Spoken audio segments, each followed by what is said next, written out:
I booked the reservation 2 weeks in advance. An old-school steakhouse just outside of Asheville, the same one she raved about during a road trip we took to North Carolina 10 years ago. Candlelit, dark wood, real cloth napkins. I even picked the table near the fireplace, like last time, where she'd once told me it felt like a little time machine. Thought maybe, just maybe, it'd bring some of that back. I got there early, gave the hostess the bracelet to bring out with dessert. Thick brown leather, custom stamped with our wedding date in the metal. Not flashy, just solid, like I thought we were. I ordered her favorite drink too, a bourbon sour with a splash of orange bitters, light ice. She used to say it tasted like October. She walked in 10 minutes late, looking unreal. That long green dress she knows drives me nuts. Hair down, gold hoops, that confident, effortless smile. She leaned in, kissed my cheek, and said, "Sorry, traffic was nuts." Like everything was normal. We small-talked for a bit. Work, our son, random family stuff. I kept waiting for the moment to feel right. It didn't. But I pushed through and handed her the bracelet. She opened the little box, looked at it for maybe 2 seconds, smiled soft, and said, "Thank you? It's really thoughtful." Not even a hug. No tears, no kiss. Just a polite, quiet thanks. Something felt off. Her eyes kept darting away, like she was forcing calm.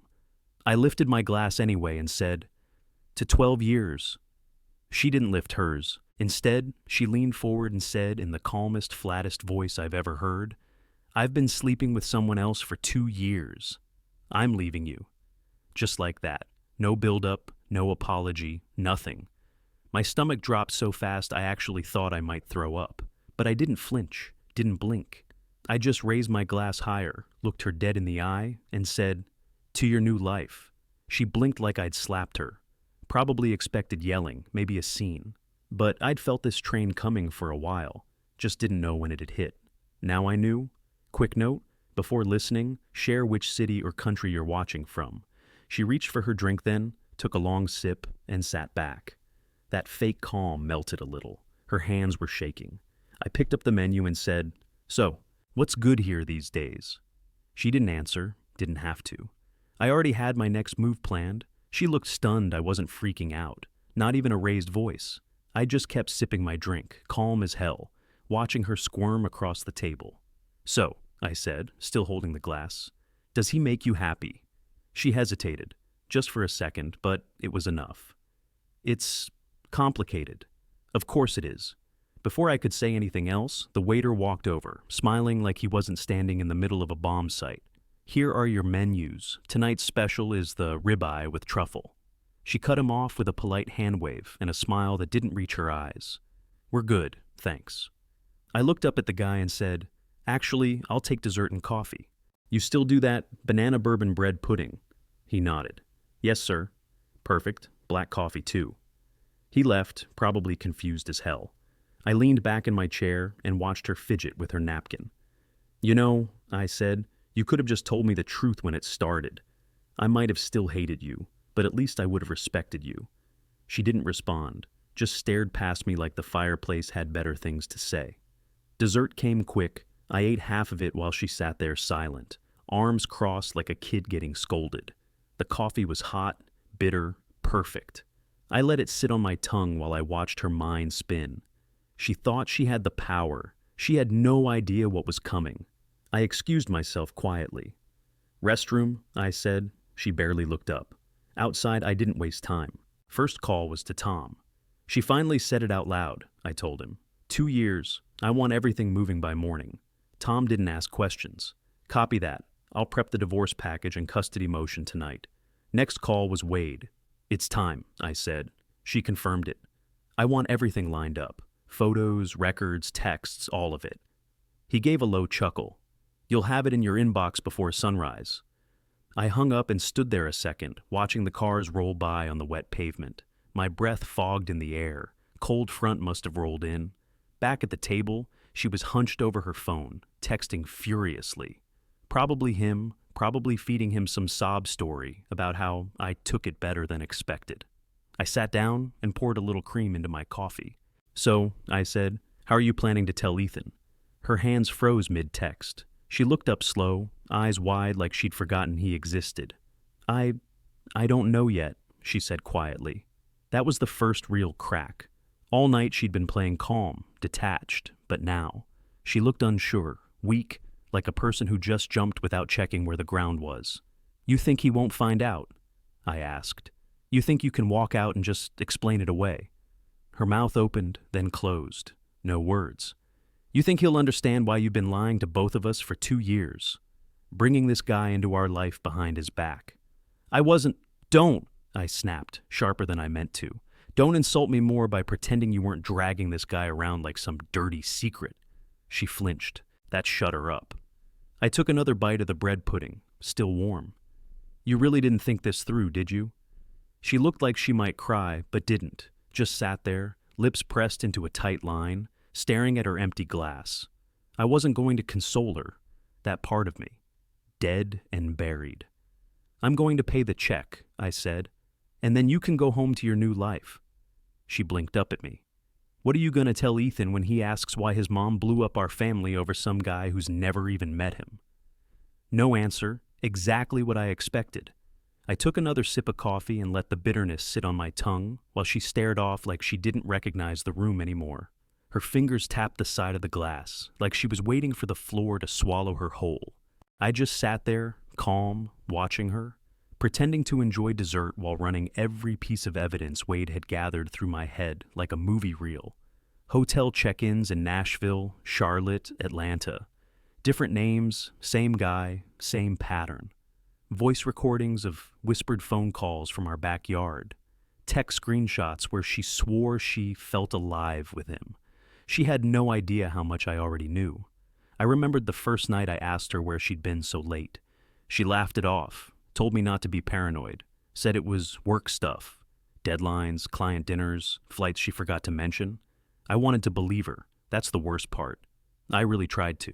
Now I knew exactly which client she was screwing between conference calls. She finally looked up, like she was trying to gather enough guts to speak. You're not angry, she asked, her voice soft, like maybe she didn't want to know the answer. You're just okay with this. I smiled into my coffee. What did you expect? Yelling, me flipping the table. I don't know, she said.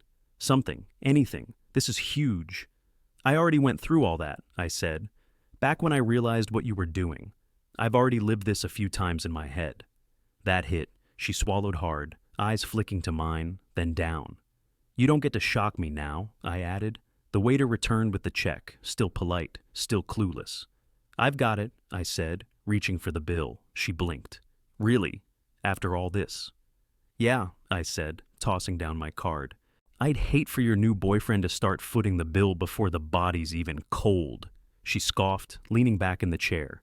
You're too generous. I didn't miss a beat. Big word for someone who cheats.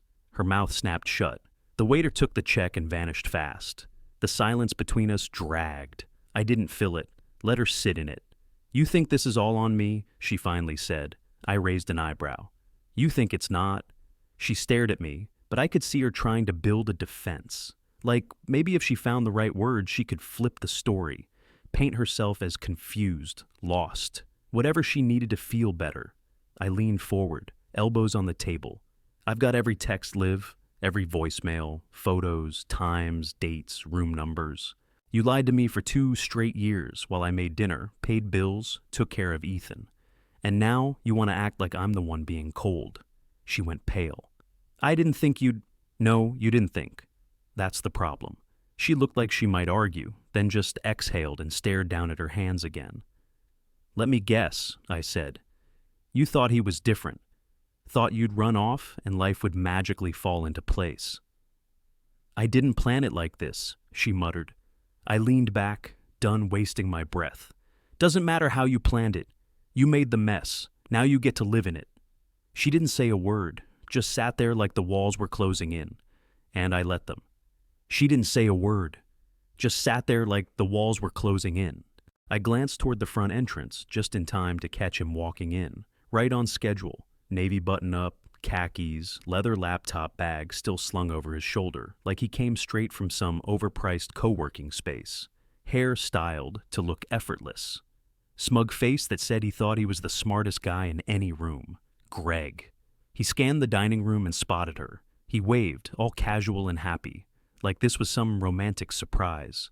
Olivia's face went white. I mean ghost white, like the blood drained straight down to her heels.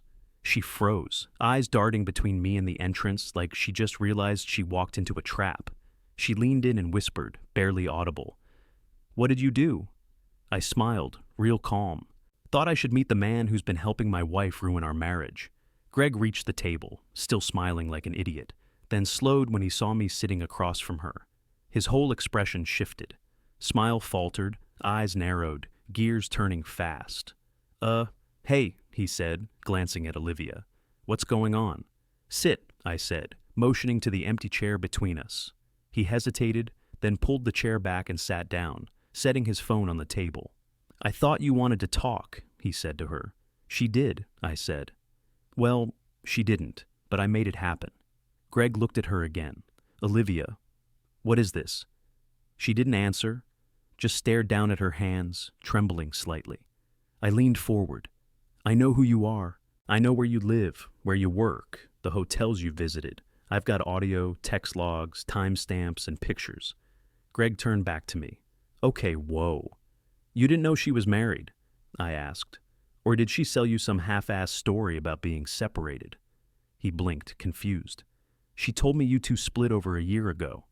Try 2 years into a full-blown affair, married the entire time, sharing a bed with me while texting you under the covers." He turned back to her. "Is that true?" She finally looked up, eyes wide, breathing fast. "Greg, I didn't mean, is it true?" He repeated louder now. She nodded, slow. "I didn't want to scare you off." He leaned back like her words had slapped him. "Jesus!" I let the silence stretch a second, then went in again. "What drew you to a married woman, Greg? Was it the thrill, or did you just not give a damn?" "I thought she was divorced," he snapped, glaring at me now. "Don't act like I planned this." "Oh, I don't think you planned it. I think you're just stupid enough to believe whatever she fed you." Greg turned to Olivia again, voice hard. "You said he was out of the picture." "He was," she said, desperate now, emotionally. "We were done, I swear." I laughed. "Done? You mean while I was coaching Ethan's soccer team and fixing the damn dishwasher you broke?" Greg stood up like he couldn't sit still anymore, hands on his hips, pacing a few steps away from the table, then back. "You used me," he said, pointing at her. "You said we had a future." She reached for his arm. "We still can, Greg. Please." He pulled away. "You lied to me." I stayed seated, watching her come apart. She turned to me, voice sharp now, panicked. "You've made your point." "Enough." I looked her dead in the eye. "No, I don't think it is." "Please stop," she said, almost begging. "You've said enough." I stood up, slow, and looked at Greg. "You still hungry, man?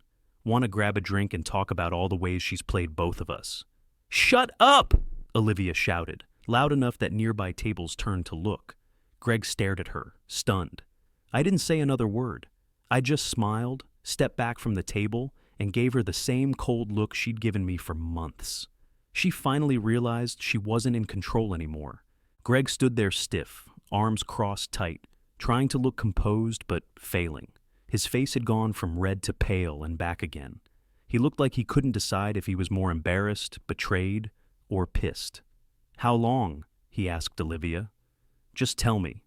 How long has this actually been going on?" She opened her mouth, then shut it, then said, "Greg, can we talk somewhere else?" "No," he snapped. "I want the damn truth." I leaned back in my chair, folded my arms, and said flat out, 2 years. He spun toward me. "What?" "Started 2 years ago, confirmed with dates, photos, GPS tags. Not 6 months, not a year, 2 full years." Greg looked at her again. "You told me 6 months. You said it started after your marriage was already done." "I didn't think you'd stick around if I told you everything," she mumbled, eyes on the table. "I didn't want to scare you off." Greg took a step back like she'd slapped him. His mouth hung open for a second, then shut hard. I could almost see the moment it clicked for him, that he'd been just another prop in her game. The waiter came over, smiling awkwardly, holding a new bottle of wine and 2 fresh glasses. "I thought you might want another round on the house," he said, trying to lighten the mood. Greg laughed, bitter and humorless. "Yeah, I think we're all set." The waiter set the bottle down anyway and backed off without another word. Nobody touched the wine. Greg turned to me. "Did you know about me this whole time?" "Not your name," I said, "but the face. The patterns. Yeah, I knew enough." He looked sick, like he'd just swallowed something rotten. "You're telling me she was sleeping with both of us the whole time?" I nodded once. "And lying to both of us while playing the victim." He stared at her again. "You said he was cold, absent. You said he didn't care." "He didn't," she said suddenly, loud enough to make heads turn. "He stopped paying attention to me years ago." "No," I said flatly. "I stopped trusting you." "That's not the same thing."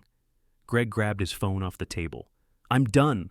Olivia stood up, panicked. "Wait, Greg, please, don't walk away like this." He looked at her like she was a stranger. "You're not who I thought you were." Then he turned and walked out without another word. The moment the door shut behind him, she turned on me like a damn storm. "You manipulative bastard," she hissed, her whole body shaking now. "You planned this. You ambushed me." I stayed seated, calm, steady. "I didn't lie to him for 2 years. That was all you." She leaned across the table, voice low but furious. "You enjoyed this, didn't you? Watching me fall apart like some power trip." "No," I said. "I enjoyed the truth finally getting oxygen." She slammed her napkin down. "We're leaving." "No," I said, grabbing my fork. "You're leaving." "I'm staying to finish my cake." She blinked, stunned. "You can't be serious." I sliced into the banana bread pudding and took a bite. "I'm dead serious." Her face contorted, part rage, part humiliation, part something else I couldn't name. "You think this makes you better than me?" She spat. I wiped my mouth. "No, but it damn sure makes me smarter." She stood there another second, breathing hard, fists clenched like she wanted to throw something. I half expected her to launch the wine bottle across the room, but she didn't. She just grabbed her purse and stormed out, heels echoing across the tile. People stared. A couple whispered. I didn't care. I sat there with my half-finished dessert, the untouched wine, and all the wreckage she left behind. And for the first time in a long time, I felt in control. I scraped the last bite of cake off the plate, tossed some cash on the table, and walked out into the cold night air. Pulled my phone from my jacket and called Wade. He picked up after the first ring. "That was fast." "As she imploded," I said. He walked. "I want everything live." "Got it, full package. Everything, photos, texts, recordings. I want her lies in high definition." "You want it sent where?" "Greg, and I want it in the inbox of her manager, her work best friend. What's her name? Dana something. And my brother, he's still friends with her cousin." Wade whistled. "Brutal. She earned it. Hit send. Copy that. You'll hear the echoes by midnight." I hung up and slid the phone back in my pocket. I stood there a minute, watching the cars roll past, people laughing inside the steakhouse like it was just another Friday night. For most of them, it was.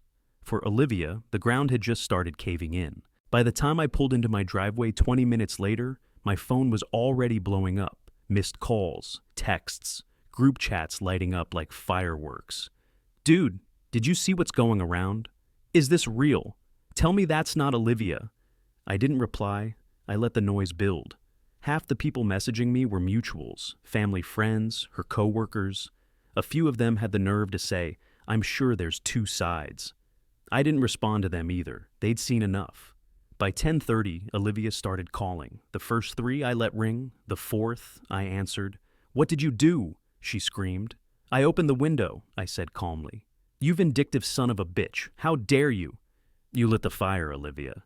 I just let people see the smoke." She went quiet, like I'd smacked her through the phone. Then came the switch. Fury dropped into sobs, choking, panicked, theatrical sobs. "You don't understand what you've done," she cried. "My job, my family, they're all calling me. I can't breathe." "You didn't think about that when you were screwing Greg in a Marriott 3 towns over. You didn't think about our son when you were telling him you were working late. You're destroying me," she shouted. "No," I said. "You destroyed yourself. I just stopped covering for you. You could have just divorced me, quietly. Why'd you have to humiliate me? Because for 2 years, you made me feel insane, gaslit me, lied to my face, let our son think everything was fine. And now that the truth's out, you want grace." She started blaming. Said I was controlling. Said I pushed her to cheat. I laughed. You cheated because you wanted to. That's it. You're not special, Olivia. You're just selfish. She started crying again, begged me to take it down. I won't, I said. Let the people who believed your lies see what they really defended. Then I hung up. Phone kept buzzing, but I let it sit face down on the table. I poured a glass of water, stood by the window, and watched the quiet street outside.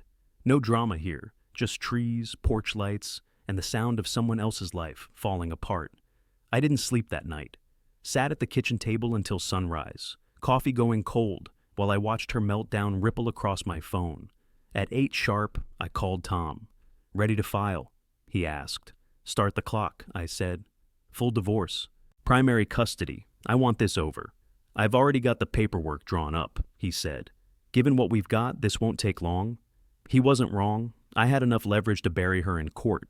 A day later, Olivia's sister called me, Melissa. The reasonable one, or so she always claimed.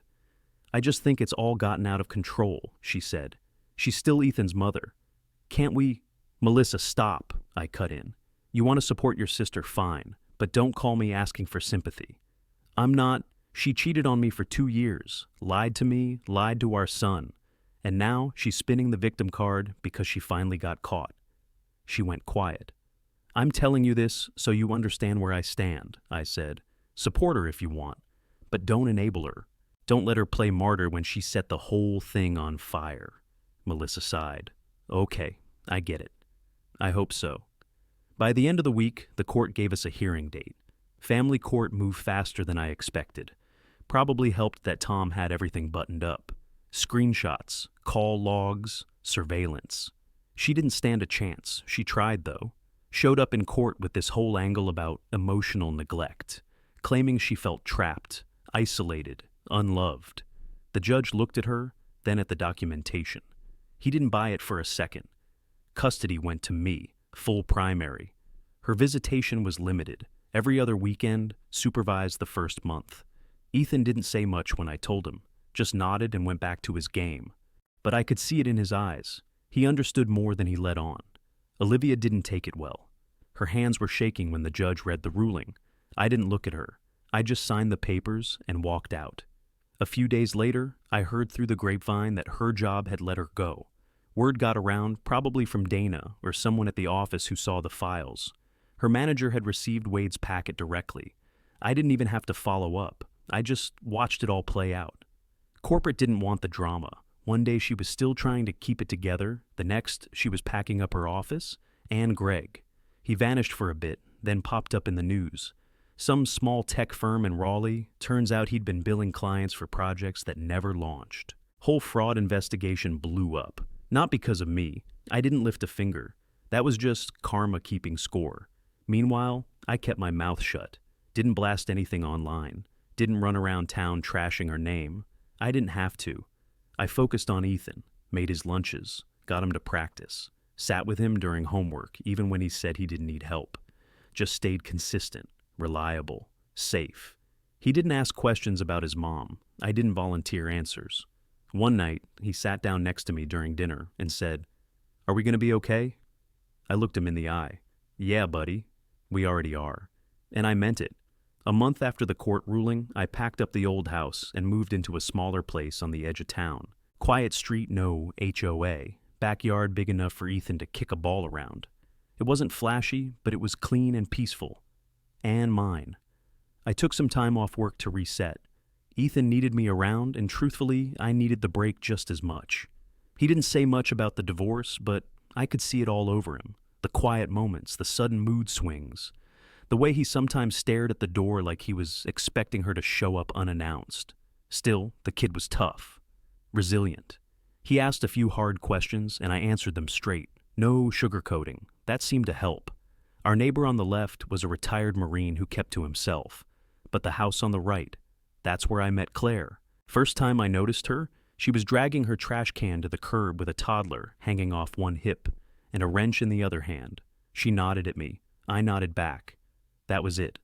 A week later, my mower died halfway through the backyard. I was cursing under my breath when I heard a voice from the fence. "You flooded it." I turned and saw Claire standing there in jeans and a paint-splattered t-shirt, smirking. "You're choking the carb." I held up both hands. "I build furniture. I don't fix engines." She laughed. "You want help, or you want to keep killing it?" 15 minutes later, she had it running. Said her dad used to fix up old tractors when she was a kid. I offered her a beer. She took a sparkling water instead. And we sat on the back steps making small talk while the kids ran around the yard. From there, it just happened. No big moment, no obvious shift. We started helping each other out. School drop-offs, grocery runs, patching up fence boards. One night, she dropped off leftover spaghetti with a note that said, "Too much again. Please save me from carbs." Next night, I made grilled cheese and tomato soup for both families and sent Ethan over with 2 bowls. Eventually, she brought over wine. I fixed her cabinet doors. She helped me repaint Ethan's room, things like that. She asked once what I used to do to unwind. I told her I used to build furniture out of old wood. She said, "Why'd you stop?" I shrugged. Didn't feel like I had a reason to anymore. Next day, a bundle of raw cedar boards showed up on my porch with a sticky note. "Get back to it. Your garage is crying." I started small, bookshelves, benches, posted a couple pieces on Facebook Marketplace. They sold faster than I expected, made more, sold more. Before I knew it, I had weekend orders and enough side cash to take pressure off my savings. Claire stopped by often to check on projects. She'd bring iced coffee, ask about finishes and stain colors. She never hovered, just made space for me to breathe again. One night, I looked up from sanding a tabletop and caught her watching me work. She wasn't smiling, just observing, calm and still. And I realized right then, for the first time in years, I felt normal again. Not broken, not angry, just steady. And that was enough. Claire and I never forced it. We just let it build naturally, easy, slow. I wasn't in any rush to throw myself into another relationship, and neither was she. But the connection was there, steady, uncomplicated, real. Ethan picked up on it fast, the way his shoulders dropped when she came around, the way he grinned when she'd toss him a juice box and ask about school. He adored her, pure and simple. One night, we were all sitting at the dinner table, just spaghetti and garlic bread, nothing fancy. And Ethan looked at her, then at me, and asked, "Is Claire going to be my new mom?" Claire's face turned bright red. She glanced down at her plate. I just laughed and said, "Slow down, buddy. We're still getting through dinner." But later that night, after he went to bed, the question stuck with me. I found myself staring at the ceiling, thinking about how different things felt. No drama, no walking on eggshells, just peace. A couple weeks later, Claire and I made it official. No big talk. Just one night we were sitting on the couch, her feet tucked under a blanket, and I said, "So, are we doing this?" She smiled and said, "Feels like we already are." From there, everything moved forward. Still slow, still careful, but forward. She was the one who pushed me to take the furniture business seriously. Said I had a real product, real skill, and people were willing to pay for it. We sat down, crunched numbers, built a little website. I started selling custom orders, then full sets. She handled the inbox and social posts while I worked the tools. It turned into something solid. I'd wake up, get Ethan to school, then hit the garage. Orders came in, payments hit the account. No stress, no chaos, just work I loved and a rhythm I could count on. Our house wasn't big or fancy, but it felt full. Mornings with burnt toast and missing socks. Evenings with movie nights, shared takeout, homework battles. It was the kind of life I didn't think I'd get again. Then one day, a letter showed up. No return address. Just my name in Olivia's handwriting. I stood at the kitchen counter and opened it. It was an apology. Long, emotional, messy. Said she knew she'd ruined everything. Said she missed Ethan. Said she missed me. Said she didn't expect forgiveness, but hoped I'd one day understand. I read it once, start to finish. Folded it. Walked to the junk drawer and shoved it in the back, behind old batteries and broken pens. Claire walked in a minute later with groceries. "Everything good?" she asked. "Yep," I said, grabbing a bag from her hand. "All good." And it was. 5 years later, Claire and I were married. We didn't do a big wedding. Backyard, close friends. Ethan standing beside me in a too-big blazer, grinning like he owned the place. Claire walked barefoot down a makeshift aisle we built from leftover oak planks, and it was perfect. Now the house feels alive, Walls covered in photos, shelves filled with half-painted mugs and crooked birdhouses. Someone's always cooking, always laughing, always working on some little project. It's chaos, but the good kind. Ethan's taller than me now, 17, smart, hands like mine. He's better with tools than I was at his age. I taught him how to sand and measure, and now we build furniture side by side. He takes lead more often than not. We've got steady orders, custom work, even started shipping pieces across state lines. Claire runs the numbers, Ethan sketches new designs, and I just keep making sawdust and filling the garage with wood shavings and blues music. Olivia, barely a ghost now. Last I heard, she moved back in with her parents outside Raleigh, still hopping between temp jobs. Word is, Greg vanished not long after the fraud case started gaining steam. Probably changed his name, maybe even left the country. Doesn't matter. One night, Claire and I sat on the porch watching the sun bleed into the trees. Kids laughing next door, dog barking down the street, screen door creaking in the breeze. She was leaning into me, wine glass in hand, her head on my shoulder. She asked, "Do you ever think about the past?" I paused for a second, then said, "Yeah, but only as a reminder." She nodded, didn't ask what I meant. She already knew. I built this life from scratch, piece by piece. No shortcuts, no handouts, just grit and time. And I'm never letting it go. We sat there until the sky turned dark. Porch light flicked on. Inside, the kitchen smelled like cinnamon and pine. Ethan's project was spread out on the table. Wood glue, sandpaper, half a drawer frame. Claire smiled when she saw it. Peace isn't some magic gift that shows up when life's done hurting you. It's a damn choice. And I finally made it.